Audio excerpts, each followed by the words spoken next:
Doctor Nurse Podcast fam, welcome to another episode of the Doctor Nurse Podcast. My name is Sandra Pagenta, and I am the host of the Doctor Nurse Podcast. Today we have on Austin England. He is a financial consultant. He's been a financial consultant for the company called MillCreek. He's been doing that with this company for about 4 years. Is that correct?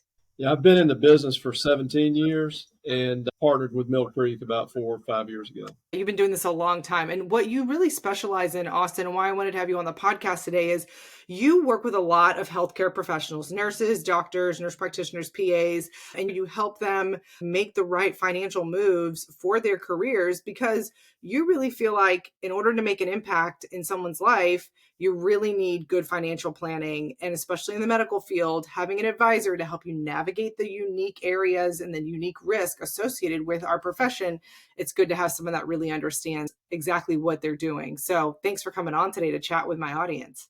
Yeah, my pleasure. Absolutely. Yeah. And whenever you're not working, you enjoy spending time with your wife and your children, Raquel, and you've got Ayden, Audrey, and Anderson. Did I nail it? And Yeah. you like to golf, hunt, fish, woodwork, anything being outside. That's what you enjoy doing. So again, you're a person above everything else. So that's really, really cool.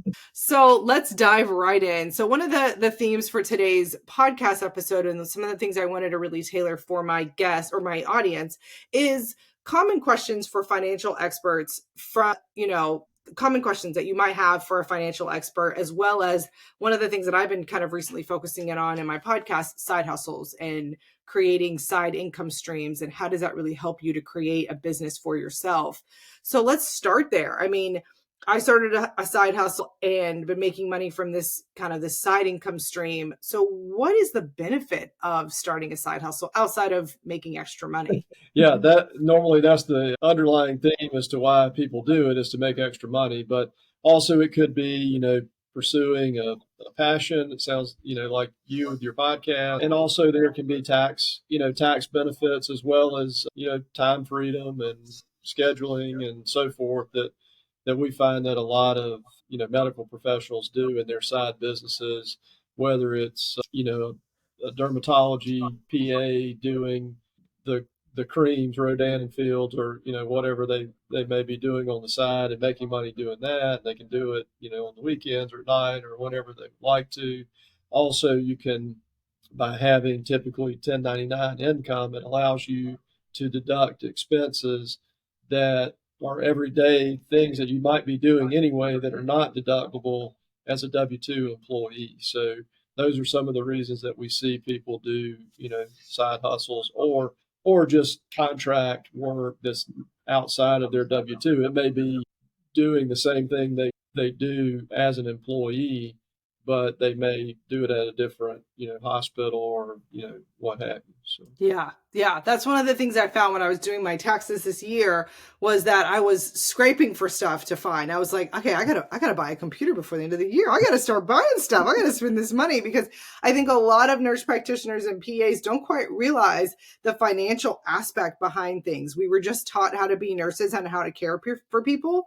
And then the side of how to care for ourselves, making sure that we're not broken and burned out by the end of our careers and we have nothing financially planned for ourselves, has been something that I've been a lot more interested in as time has gone on. And so I was kind of thinking as I was exploring really what it is that the side hustle LLC, starting your own business does for you. I was very surprised to learn that no, you can actually take the things that you would normally buy for yourself, scrubs, lab coats, all these different things, which you could do when you were, when you were a W-2 employee, but even more so when you own your own business. These are things like my computer, my microphone. These are all things that I was able to tax deduct. And it did take a little bit off my, income. And that's one of the things that I've been finding as well. And maybe you can expand upon this, you hear about all the news, like people taking these tax write-offs and people aren't paying their fair share of taxes and all these different things. But is there a way to legally shelter shelter your income from getting hit with so much income taxes? Yeah, absolutely. So a lot of times, just like you're doing for your podcast, you can deduct the proportional space that you're using for home office. Now you can't have the baby bed in there and, the ping pong table and all that stuff. It has to be dedicated space, but you can deduct that percentage of, whether it's homeowner's insurance or utility bills, obviously your cell phone, you could deduct most of it if you're using it for business, which most people do. Retirement plan, you could potentially set up a retirement plan specifically for the income that you make from your side hustle, where in addition to potentially a 401k plan that you may have provided, by your employer. So those are things, and those are ways to reduce your taxable income that you may not be able to do if you don't have a side hustle, as you call it. Yeah. And you said something earlier, which is not really necessarily tax related, but something earlier that I learned working with physicians, and I know a lot of them, they get online and they say, well, I read this or I read that, and we can confuse ourselves. And what I always tell the physicians or, medical professionals that I work with, I say, one time I didn't feel well and I didn't want to go sit in the doctor's office for 2 hours. So I got on WebMD. Well, by the time I got off, I had every ailment known to man, and I was going to be dead in like a week, so I didn't need to go to the doctor. So I don't diagnose my own medical conditions, and most people should not diagnose their own financial, things, or opportunities or issues or what have you. Smart. Also, is not, there are some people that really enjoy, doing finances and things, but I was driving through a coffee shop the other day, and it's a pretty interesting concept. They play really upbeat music, gets you awake in the morning, and they've trained these young people that work there to try to relate to you, ask you what you're doing, how your day is going, where you're going. And normally I go through there after the gym, so I'm sweaty and wearing a hat or what have you. And they said, well, what are you doing today? And I said, well, I'm going to work. And they said, well, what do you do? And I said, well, I'm in finance. And they said, oh, that sounds interesting. They're 17 years old. I said, no, it doesn't. Not at 17, right? And it's important, and I love it, but just like what what you're doing as a nurse practitioner, it's not interesting to me, so it's important, right? But, I'm going to give somebody a shot. Oh, that sounds great. That's not. That sounds kind of gross. Not into it. But that's why to each their own, and that's what makes the world go around, So what is some of the things that you find in your practice as a financial consultant that you really would like for a nurse practitioner or a PA? And again, I didn't send you this question, but I was just thinking as you were talking, because you've got so much experience leading them in their careers. What's one thing that you notice that all of them are kind of missing? Like, as I've been doing this podcast, you find themes in life show up. And so I was thinking, like, I wonder if any themes have shown up in the time that you've been a financial consultant for mostly nurses, doctors, and PAs. Like, what is it that you've been seeing is like, they are really missing the boat on this? Yeah, what I find is that oftentimes, and a lot of it's just what they hear, get out of debt, pay off your student loans, lack of financial education really is what it is. Just like I have a lack of medical knowledge, right? And that's why I was thoroughly confused when I got on WebMD, right? So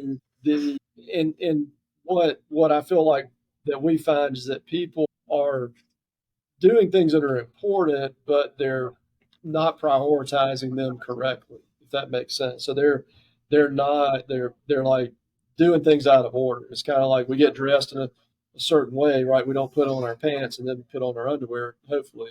Yeah, unless you have toddlers, then you already know that that's how. You just hope they have clothes on at all. So what we find is that people don't really, they're unintended consequences. They have, the best of intentions, but they're just kind of not doing it in the right order, if that makes sense. So what do you feel like is the right order? If you had to like tell, run-of-the-mill nurse practitioner that's starting off, like you need to, because when you do like debt snowball, like Dave Ramsey, you think like gotta get out of debt, then I can start to save for the future. Then, these different things that you might think. Yeah, and all those things are great, but even like with, nothing against Dave Ramsey, and I think a lot of the stuff that he says is great, for his audience. But really, it's probably the opposite order that people should be doing that. They should be, obviously you have to pay your bills, but you want to make sure that you're saving for an emergency or an opportunity prior to put you and your family first, not Visa or American Express, right? So, and oftentimes that's kind of what it sounds logical, but in practice, it's really not ideal because typically bad things happen when you don't have any money, right? So, what we recommend is one, addressing or planning for or protecting against what may happen today, right? And then plan for what might happen 5 years from now, 20 years from now, whatever. And I'll give you an example. I could probably be retired right now if I had $100 for every client that had a baby that called us and said, "Hey, we need to set up a college plan, a 529 plan, or whatever it might be, college savings for, this new baby."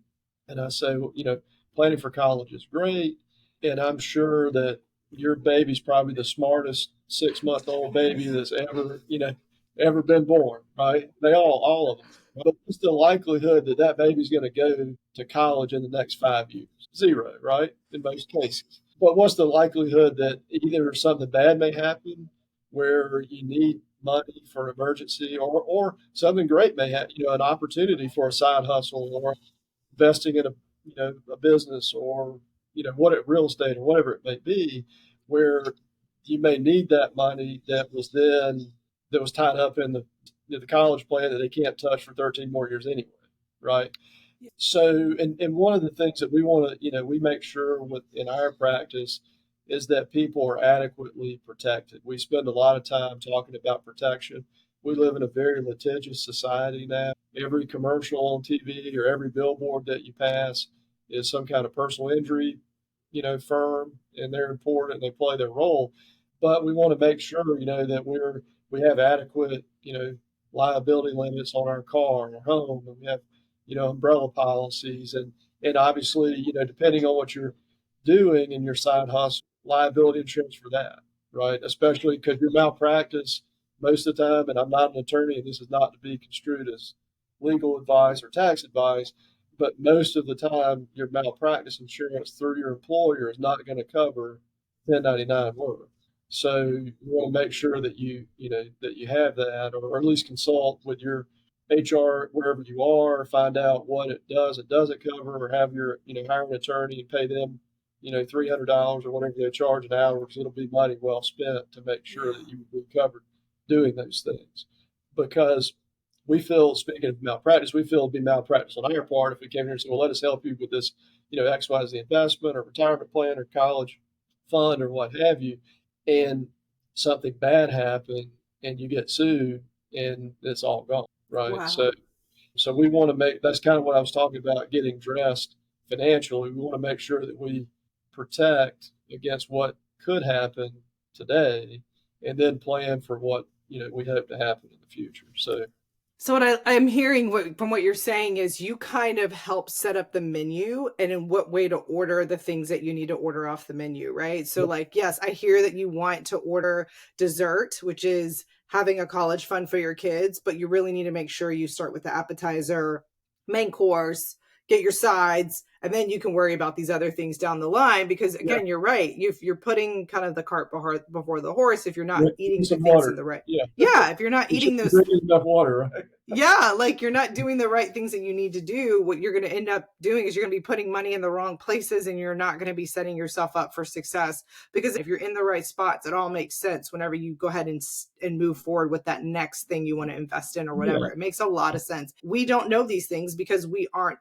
we're not trained financially. We're not trained in our schooling at all. Like we just know how to give injections and help patients out and take care of them. And so you do need someone in your corner kind of helping you cherry pick what you need to be focusing in on at that current time. And I think that's super wise. And one thing you had said when you were talking was about insurance, and disability insurance is something that you and I wanted to chat briefly about too, because I know some of the things that you've heard, and I've thought about this too. My job doesn't offer long-term disability, but it's something that I think is important just because, again, if you were to hurt your hands and you work with your hands, like I've heard that surgeons and healthcare providers, I mean, nurse practitioners get trained to bedside assist and do these different procedures in your hands, like you need them. And I remember I had surgery on my shoulder and they were like, oh, okay, so we're going to do a nerve block on your hands. You won't be able to feel your arm. And, there's some risk of this and this and that. And I was like, okay, so I need to work with my hands. There can be no risk to the nerves in my hands, So I was like, I'm going to go without the nerve block. I regretted it the moment I woke up from surgery, but in the moment I was like, no, pass. So yeah, tell me a little bit about disability insurance. I feel like that's just like one of the things on the menu you can kind of choose. Yeah, and it's not, and that's part of that whole protection component. It's one of those things that's not important until it's important, right? But one of the things, and it's not a trick question, but I ask this in every like protection meeting that we're having with a client, and most of them, including myself, this would hold true for. But we use a web-based model that kind of you see everything at one time, kind of like their whole financial situations on one screen. Oh, wow. And I even tell them, I say, look, I've been doing this for 17 years. It's not a trick question. But if we were to look at your model and choose your single most valuable asset, what would that be? And normally they're going to say, my retirement account, my house, my car, whatever. A resident, it might be their iPad, because they don't have anything. Yeah. But the reality is, for most people, it's their ability to work, right? Their income is their most valuable asset, because everything that we're ever going to have in the future, barring inheritance or winning the lot, some sort of windfall, is going to be dependent on that consistent income coming in, right? And if that income were to stop, it wouldn't be long before most people would be in trouble, right? And that's one of the other reasons that we really harp on save first, then worry about paying off debt or doing other things, to make sure that you have at minimum 3 months and ideally 6 months to a year worth of expenses saved. Okay. For emergencies, opportunities, not to mention that most disability plans, even if they're through your employer, don't kick in for 3 to 6 months. So you want to make sure that you have that covered. And then, as far as disability insurance, there are many, iterations of disability insurance. But if you're in the marketplace for it, you don't have it through your employer, or a lot of employers, it's a percentage of your income to a certain cap. Well, a lot of nurse practitioners are making more above that cap, right? So you still have a gap in pay, and the more we make, the more we spend. Money's like air; it takes up as much space as you let it.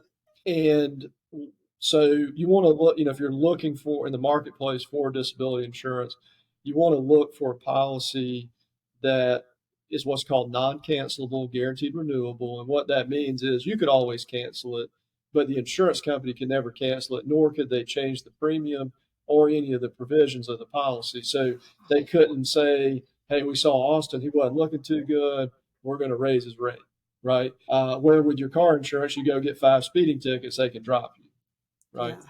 You also want a policy that pays based on what's called an own occupation definition of disability. So if you versus an any occupation definition of disability. And what I mean by that is an any occupation definition of disability says you have to be unable to do anything for which you are suited based on education, training, and experience, or we're not going to pay you.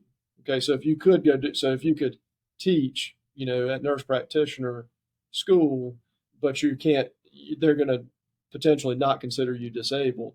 Where with an own occupation definition of disability, if you're unable to do your job, you're disabled, even if you can and choose to do something else and make money doing something else. Yeah, no, that's a really good thing to think about. Your example, heaven forbid you had the nerve block, your arm never woke up, right? You could still do this podcast, right? You can still make money doing this podcast, but you can't do your job, which is be a nurse practitioner. So those are things that we really, want to make sure people understand, because it is a legal contract and it's protecting most people's most valuable assets, right? Yeah. And what we found was funny, and this is kind of being facetious, but we buy the insurance on the toaster, but we don't insure, our most valuable asset, right? Or we buy the insurance on the $400 TV, but we're not insuring our, millions of dollars of earning potential in the future.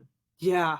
So I hear you. And that's kind of the recipe that you're cooking up is, all right, save for your family, take care of yourself first, get 3 to 6 months in a, savings account so that you can float yourself. God forbid something happens. And then you recommend that your clients then pursue 401ks, Roth versus IRA. There's all these different accounts Yeah. that Yeah. are, they just overwhelm you whenever you start thinking about Roth, These traditional. acronyms, yeah, numbers, and yeah. Yes. And, some you can take now, some you can't ever take. You get hit bad with taxes when you're putting this stuff, when you try to pull the money out, if people do that. And there's just a lot of different things. And so you kind of work with your clients to explain what all the different things are. But you had said something earlier about side hustle money. And when you're a self employed person, I know that there's a separate account, which is different than the Roth and the traditional accounts for retirement. What is that called? Yeah, it's called there are a few different versions, but the one that's most common that you see most often is called a SEP IRA. And you're able to basically defer, a certain percentage of your income up to a limit of that side hustle money, in addition to, 401k. So we have a lot of medical providers that may moonlight, and they're able to take that moonlighting as long as it's 1099, they're able to take that moonlighting income that may be paid to their LLC and could put, five, 10, $50,000, depending on how much money they make. I think the cap is around 60,000 or so, but it's a percentage of your income. So you couldn't just, if you made 60, you couldn't just go put Oh, 60. okay. Got it. Got it. Got But it. Yeah. it's a percentage to a cap. But I wouldn't get real hung up on the caps. We could, talk about those as people have questions. But yeah, you can put a percentage of that side hustle income or profit. It's really more kind of, it has to be profitable to be able to do it. But of the profit, you could put into that SEP IRA and kind of accelerate, your retirement in addition to whatever you may have provided through your employer. That's fantastic to just, again, accelerate. And if for SEP IRAs, are they taxable? Are they taxed whenever you take the money out, or you get hit It's a with tax It's a pre-tax deduction, pre-tax? gross tax deferred, and then it's taxable whenever you take it out. Now, you can convert SEP dollars to Roth dollars. So you could do a Roth conversion down the road where effectively you're putting it in the SEP and then eventually you can convert it, pay the taxes on it that at that time, Yeah. but then all the growth is tax free. Yeah. So in a market like we've had recently where the market's down, it could be an opportunity. Again, this is not tax advice, but it could be an opportunity for Roth conversions where you're basically converting, dollars that are, down 20%, where when it does rebound, you're getting that growth tax free. Um, Ooh, that's a good idea. That is a and good then idea. presently Roth IRAs, 401ks, et cetera, do not have what's called a required minimum distribution. Now, I would imagine most of your audience is probably younger, so they don't think about that. And again, like I said, it's not important until it's important. But we do have retired providers that are, 75 years old, and they're like, "You're telling me I have to take this money out of my IRA, whether I want to or not. And if I don't, I'm penalized 50% on what I was supposed to have taken." Where with the Roth, there is no required minimum distribution, and it goes, could pass tax free to family or what have you. So it is it's a good vehicle, and they all have their place. And what we do in our practice is we tell clients, there's money and there's math, and money's not math. We make decisions with money that mathematically make 0 sense, right? Knowingly most of the time. But what we find is that most people make decisions without all the facts. They do it because their uncle did it and it worked okay for them, or their HR person at work told them to do it, or they read it on the internet, right? Everything on the internet's true. So so our goal is to really give them the math and the facts, and they put their own emotional thoughts and beliefs with it. Whatever they decide is fine with us. But what our goal is just to kind of explain, because everyone's situation is different. And you hear in our practice, we say it depends a lot because everyone's situation is different. Yeah. Right. I had two. Okay, go ahead. I'm sorry. No, but that was it. I was going to say I had two questions based on what you had said. My first being, as you were talking, I was like, okay, so do you need to be in some financial position in order to reach out to a financial consultant? Like, do you have to have all your ducks in a row? Should I not even come talk to you until I have 3 to 6 months saved up? Like, what is the point? When should I get in the door with a financial consultant? And then if and when I look for one, what am I looking for? So those are the kind of the two-part Yeah, questions. So good question. So the sooner the better, right? It's kind of like, when should I start exercising, right? yeah, You know, when should I get a checkup? It's like last year when, yeah, yeah, that's yeah, right. Yeah. yeah, When should I start eating healthy? When should I, there are, certain advisors that will only take, certain levels of clientele. Our team is large enough that we're equipped to really work with anyone, wherever, kind of meet them where they are, for lack of a better term.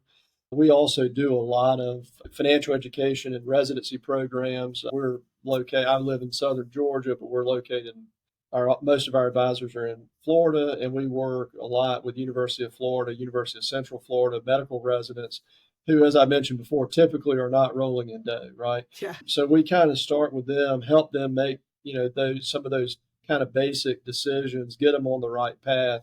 And it's actually easier to do, to do that than just like it's easier to teach a 5-year-old how to read than it would be a 40-year-old how to read if they didn't know how, or swim, or whatever. A lot of other a lot of other things that we learn typically when we're younger. yeah, like a foreign language. It's easier to teach Yeah, a kid a foreign language than it is an older person because they're set in their it's ways. yeah, Yeah. it's debatable if I can even speak English, but the so the but it's it's one of those things that, the sooner the better. Find someone you trust, that like, relate to. But I would say, the biggest thing is, to your point earlier, what should you look for? You know, like I said, someone that you feel comfortable with, that you relate to, because it's a long term relationship if it's the right one, right? And I have clients that I had for 17 years, so, and hopefully I'll have another for another 17 years. And so that would be, obviously, they have to be competent in what they're doing. But it's just like, if I'm going to have open heart surgery, I don't care if I like the surgeon or not, right? Because I'm only going to see them. I'm not probably going to be asleep. But with You just want someone, them to be able to do the procedure right. You better to be able be, to. You better be I the want best heart surgeon I've ever. to care if it's nice or not, or it doesn't matter to me. But now, some people, they may be like, oh, well, they didn't have good bedside manner. What, I could care less. But with a financial advisor, you want them to have a good bedside manner. You Yeah. want to meet with them. You want to feel comfortable calling them, either with things when things are going right, or when things aren't going right. And you want to be comfortable having those uncomfortable conversations, because it is, you to get the best job, done, or the best outcome for you as a client. You do have to kind of get undressed financially, and talk about things that aren't comfortable. Yeah. So one of the things I was always told was to make sure that somebody was a fiduciary. So whenever Yep. you're looking for someone to give advice and to help you along your financial journey, is someone that's a fiduciary, meaning that they are obligated to be honest, and that they have taken some type, I don't know if this is true, like, we take the Hippocratic oath that we're not going to do any harm. These things are things that you're looking at, because people can be predatory. I mean, when you've got money and you've got people that can benefit from your money, you kind of start to look at people with like, hey, are you really looking out for me, or are you looking out for you? So, I mean, I think that's one of the things that I've always been told when looking out for someone to help me with my finances, has been make sure they are fiduciary, that they are obligated to look out for the client's best interest. Is that something that you guys are? Yeah. So everyone in our office has it's called a Series 66 license. And I wanted to ask one more question selfishly. So I tell myself one day, when my podcast is so big, I'm like Joe Rogan, I'm making all this money for my podcast, I want to hire my son. I told him, because he said, Mom, I want to come on your podcast. He's 4, Yeah. almost 4 in July. And so I'm like, okay. And then I was like, Benji, one day when your mama is making Joe Rogan money from her podcast, I want you to come on. I want to hire you as my whatever it is. Yeah. So is that one thing I've seen it in the news, people talk about hiring. I mean, I've seen it on like Instagram, like, this is a great way to like take some of your money. You can hire your kid. Like, is that true? Is that like, Is that just an Instagram, like No, TikTok challenge? yeah, Like, what is it? it's like everything else that you see on. You probably have to, take it in moderation. But it, yes, you can, and it's a legitimate thing. You can hire your children. They do have to have a legitimate, job, and your son could be. Was that him that we heard like reading to us on the? Yes. Okay, so he could be your, before we logged in, we said that's got to be your child. So he could be your, pre-podcast liaison or whatever it Yeah, might. no, he's on the podcast. He says that on the end. He goes, "This is Mama's podcast. Thanks for listening." It's so Yeah, cute. there's a local radio station here where one of the guys who owns the station's son does the Pledge of Allegiance at noon every day, and he's probably 4 or 5 years old, it's so cute. I don't know if they Yeah. pay him to do it or not, but basically you can pay your children. They have to be, if you owned a plumbing company, you couldn't substantiate hiring a 4-year-old, right? But for a podcast, maybe. Or Yeah. like, say if you had your own practice, like I know some dentists personally that they pay their children because they're on their advertising or they're on their billboard, for the dentistry, and it's their children and they've got their picture and all that. So they're like models and advertising. So yeah, and then it has to be reasonable. I mean, you can't pay, Like a $1 million. 4-year-old five Yeah. hundred dollars an hour to, or whatever. Yeah. But yeah, so you can basically pay them, and again, this is not tax advice. Please consult with your tax advisor. But yeah, if you have a side hustle, 1099 income, you can pay your children, and you can actually pay them up to the standard deduction, which is about $13,000 ish. The only thing they would have to pay is the payroll tax. They wouldn't owe any income tax because it's all deductible. It's under the standard deduction, and they would be fully tax deductible to you. So as the employer, so there can be some tax arbitrage there, and then a lot of times people will, the kids have to have their own account, and they can put money in a Roth IRA if they want to. They can pay for their own, tennis lessons or ballet or whatever it might be, and there are things that you would pay for anyway, right? Yeah. But it's just it can be a more tax efficient way to do it. Yeah. Again, not for everyone, and make sure you, like I said, it's reasonable and you consult with your accountant before you do it. Yeah, that's so It cool. is a legitimate thing, and you can do it. That is so neat. Again, like I said, I didn't know about that. And again, it's just something that I've always been like, oh man, one day, kid, one day. And Yeah. I definitely wanted to ask your advice He's of it. And doing again, a good job. You should pay him something. and give him a raise too. I mean, that poor kid. So one of the things I was thinking as you were talking was just creating generational wealth. And it is something that I think a lot of different ethnic groups, different people haven't had the exposure to. And so I really think it even behooves them even more to find people to help them. I have a lot of African-American women that listen to my podcast, and it's like, no, you need one of these. This isn't just for white people. This isn't just for anyone. This is for everybody. Everybody needs financial advice. Everyone needs somebody in their corner helping them make the right decisions, because like you said, there are some family members that did do it and they know what to do and they can give you advice. And then there's some families that have never seen the kind of money that a nurse practitioner, a physician, they've never seen that kind of money in their family structure. And so they don't know what to do with it. And so again, I definitely think that financial advice is for everyone. And that is how you create generational wealth, is by getting the education and having somebody that you can ask questions from, that you can say, hey, I don't understand this. Explain it to me. Because just like you said, that relationship you need with someone as a financial advisor, you've got to be able to come up underneath them. And I hate when people give me the answer of, you don't need to know this. Well, why don't I need to know it? You need to explain it because you're not explaining it. And so that's the stuff that I think as a financial advisor is another thing that you want to be looking for, is the humbleness and the meekness to just go, hey, let me explain this to you, because I understand it really, really well. And I'm going to explain it in a way that you can walk out of here and not be confused about what you're putting your money into, what you're putting your time into, what we are investing in, because this is your money and this is your future. And I'm just here to help you. And I'm supposed to be your translator. And that's what we expect from our doctors and our nurses, that they're supposed to be there to give us and explain to us what's going on in the medical field and in the medical world. So I just wanted to add that as you were talking. I was like, I think that's another thing that's really important, is that they just can't.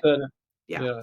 Couldn't have said it better myself. And it does boil down to education, and it boils down to taking something that's very complicated, or can be very complicated, or is not, mainstream, or, what have you, and being able to explain it to a 4-year-old and them understand it at least at a high level, and you do want to work with someone that doesn't try to talk over your head or prove to how smart they are, or whatever. Like you said, somebody that you feel is certainly competent and confident in what they do, but not arrogant. Yeah. 100%. I agree with you. So I think that's a really good place to end it. I think we're going to do rapid fire, if you're all right.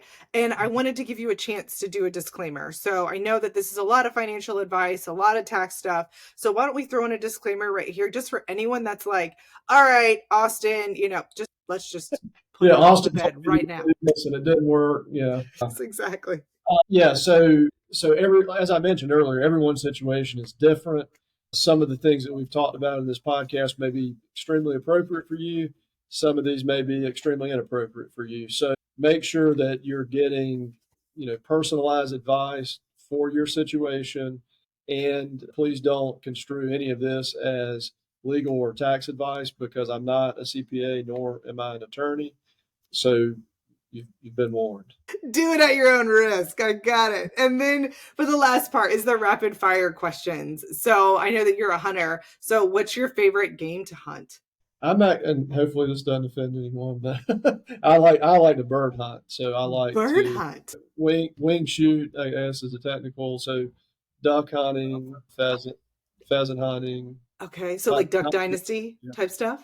Yeah, I need a longer beard, but so I was watching something on Netflix, I think, or maybe YouTube. These people that call like elk hunting, I think it was. I think it's elk hunting, and they had these bugling.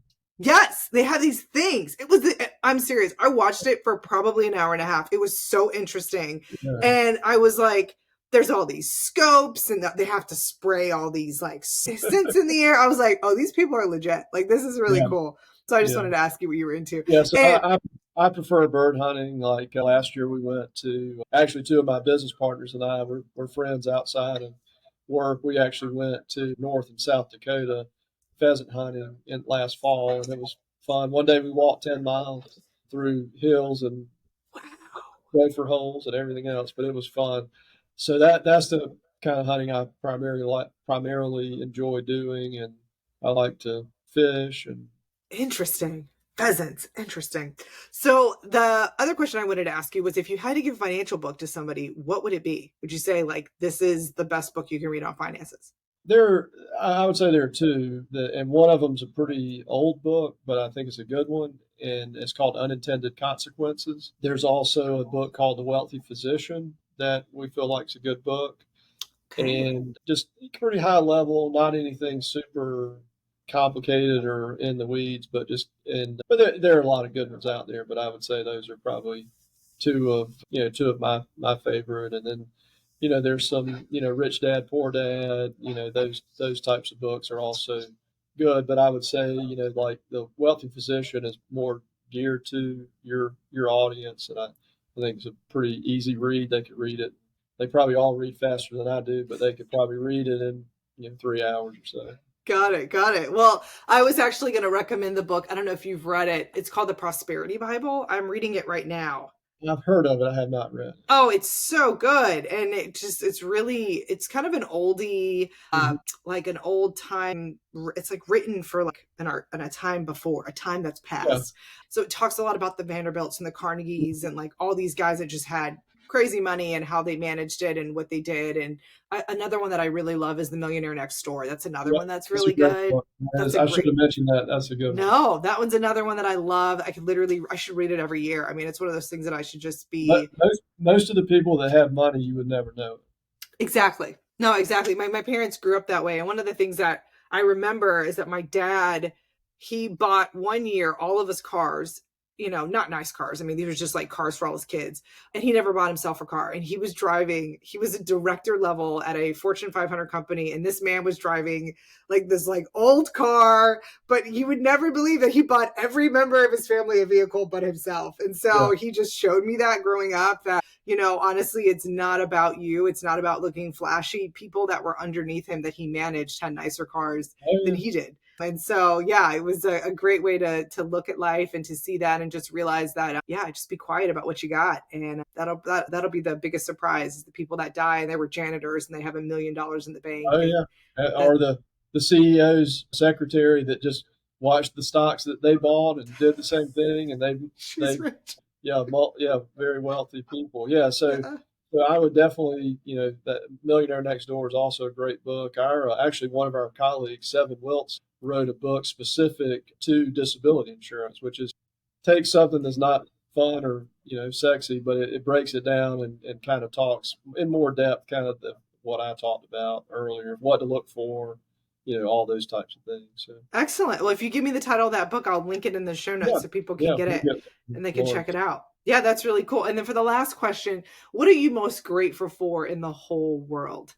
My family and the relation, just the relationship. I mean, like my family first, and then just the relationships I have in my life. I feel very blessed to have the friends that I have and the work colleagues that I have. And I just feel very fortunate because I know a lot of people don't have that.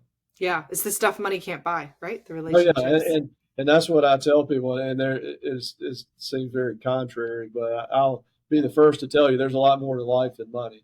And my kids, they don't care about, we don't do it, but they don't care about sitting around the fireplace looking at my 401k statement. It's just not, that's not what's exciting, Yeah, so, they want their dad. Yeah. Yeah. So I've got one graduating tomorrow from high school. So oh my gosh, it goes fast, right? Got one finished 3rd grade. We had his program yesterday. My daughter finishes 5th grade and she's going to middle school. So we've got that program in the morning, and then we've got a graduation from high school and off to college tomorrow night. So oh my goodness, be there before you know it. What a blessing. What a blessing. Well, again, thank you for your time, Austin. Thanks for your expertise and your knowledge and sharing what we need to know. Yeah. Yeah. Well, thank you, Cedric. Hope you have a good rest of the day, and we'll be in touch. All righty. Take care.